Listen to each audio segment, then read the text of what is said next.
go ahead and put up the headline.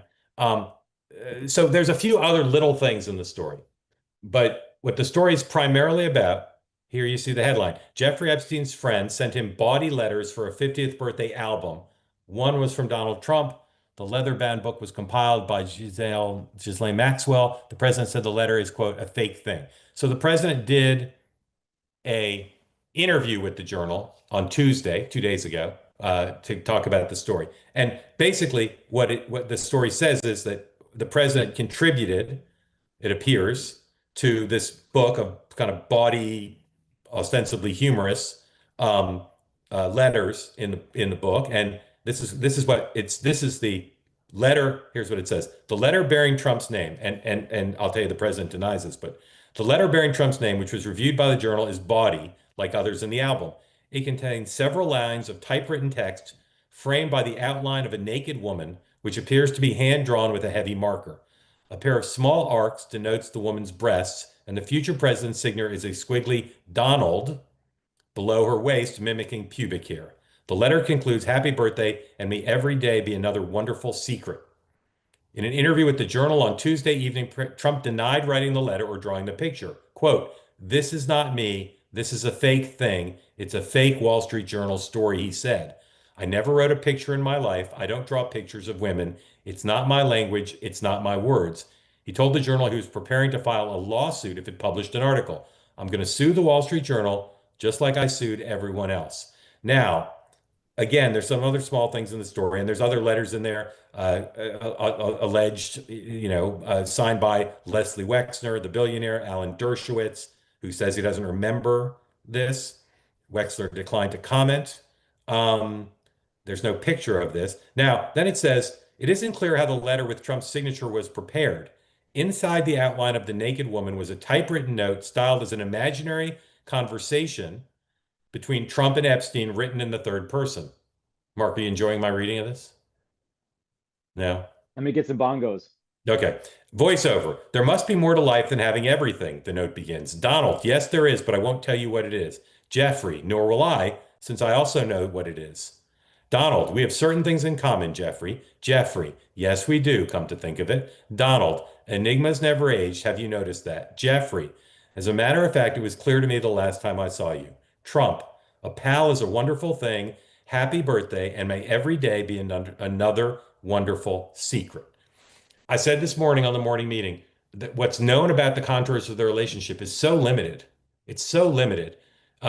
When did they meet? How did they meet? How much time did they spend together? Did they have any business dealings? Where did they spend time? It's very, very sketchy. And obviously, I'll tell you my first reaction to this, and then I'd like to hear from Brian and Mark briefly so we close. My first reaction to this is people are going to take from this, if it's authentic, that the relationship was closer than the president has tried to frame it as. Brian. Well, I think this is a little bit more of what the president has consistently done, which is just to be able to deflect. I please, we everybody watched the Access Hollywood interview. We know what this, we know what the banner is about. It's no, I don't think it's any secret what the phrasing of that letter, what it was meant to say and what it means. But I think he has a large trail of evidence behind him. But the president always says that he either deflects and says, "Oh, that's the Democrats created that problem," or it's all fake. And that's the way he does it. So he's consistent, at least, as far as I can say, he's consistent. All right, Mark, put on your pro hat and say you had Caroline Levitt's job and you went to the Oval, you and the president read it together, finished at the same time because you and the president read at the same speed. And the president looks up and says, "Mark, what do you think? How bad is this?" What would you say? I think the fact that the president has said, over the years that he's known him, like he's never denied that. I don't think that changes that fact. And, again, this is a situation where this story is such a mole it's such a tiny piece of like what the perception is of like the actual story here of do files exist or do they not? What did the DOJ and FBI do? Like, that's what people are concerned about. It's Or We know that they met. how would you tell the president to respond to the journal story?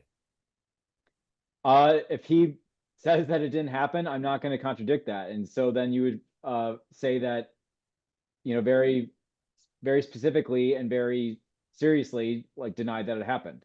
And what if the thing comes out? Because again, the journal doesn't seem to have the actual document. What if it's clearly his signature? I mean, look, let me ask you this. Let's say you're the president's secretary, and he says, "Mark, it's not mine."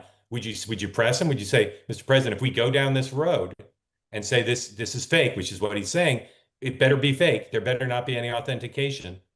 We better not find some assistant of yours saying, "Yes, I helped him prepare it." So would you tell the president we only should do this if it's true, or would you just trust the president? I think you can do both. Like that's crisis comms 101. It's Mr. President, I believe you, but also we need to figure out where angles of attack going to come from, and we need to figure out how to mitigate that. I don't think that those are incompatible. Incompatible. Okay. But why wouldn't he just say what Alan Dershowitz said? You could just come out and be able to say as in triaging the situation, you could just say that I don't recall writing a letter like that. A quarter century. I don't recall, but it was a quarter century ago. It doesn't put him in any place with regards to now people are going to be digging, to find if that were really true. And is that his signature? Yeah. I agree with that. I think he's put himself in a dangerous position because I have to say my spidey sense is it's authentic. That'd be my spidey sense. But my spidey sense is it's authentic. And I say that in part because it fits in with the contours of what we know about the relationship. But also, I trust the journal. I read it quickly, but in my quick read, I don't know that they really were all that specific about the sourcing. But if Donald Trump says he's going to sue you, you better be sure that thing's authentic. And so it's possible that the nature of the access they had to it led them to believe that it's authentic. You see what I'm saying? I don't think they'd publish that story if it was if there was a chance it was a forgery. Why wouldn't you go to everybody else that's in that book to be able to ask them? Well, I'm sure they have. I'm sure they have. But why was that enough? But here's the other thing. I believe it says in the story, this is in the possession of the government, this document. So it's possible that it was authenticated by the FBI, right? And then the president's going to be at crossways with the FBI. Want more great clips like that? I've got an idea. Hit the subscribe button, be part of the two-way community, never miss a clip. And you can always watch our full episodes, join them live, go to twoway.tv.